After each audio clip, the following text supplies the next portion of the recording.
సిద్దిపేట జిల్లా చిన్నకోడూరు మండలం ఇబ్రహీంనగర్ గ్రామంలో అకాల వర్షాలతో దెబ్బతిన్న పంటలను రైతు సంఘం అధ్యక్షుడు బైరవరెడ్డి పరిశీలించారు. ఈ సందర్భంగా మాట్లాడిన ఆయన పంట చేతికొచ్చే సమయంలో అకాల వర్షాలు దెబ్బతీశాయన్నారు.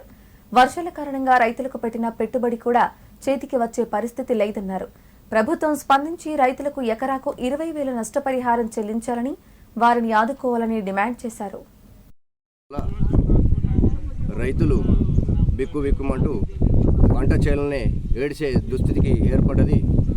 దీన్ని ప్రభుత్వం విస్తరణ అధికారిని హార్టికల్చర్ అధికారిని వెంబడి పిలిపించి ఈ పర్యవేక్షణలో రైతులు నష్టపోయినటువంటి ఈ తీవ్ర నష్టాన్ని మరి తట్టుకునేటువంటి పరిస్థితులు ఉన్నది.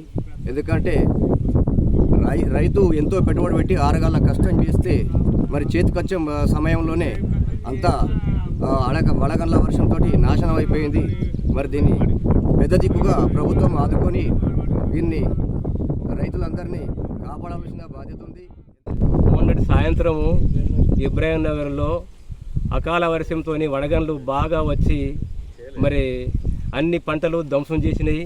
అందులో మిర్చి, వరి, తర్వాత మొక్కజొన్న, సన్ఫ్లవరు, అన్ని రకరకాల, అదే కాకుండా మామిడి తోటలు, మరి పొద్దురుడు, ఇవన్నీ నాశనం అయిపోయినాయి. కాబట్టి ప్రభుత్వం వెంటనే అధికారులను రప్పించి అధికారుల చేత పరిశీలన చేసి దాని యొక్క వాల్యుయేషన్ కట్టి పరిశీలన చేసిన తర్వాత ప్రభుత్వం నష్టపరిహారం ఇవ్వాలని చెప్పి ఒక ఎకరానికి వరికి 20,000, తర్వాత కూరగాయల పంటలకు 10,000 చొప్పున ఇవ్వాలని చెప్పి మా రైతు సంఘాల తరపున తెలంగాణ రైతు సంఘాల తరపున మేము డిమాండ్ చేస్తూ ఉన్నాం.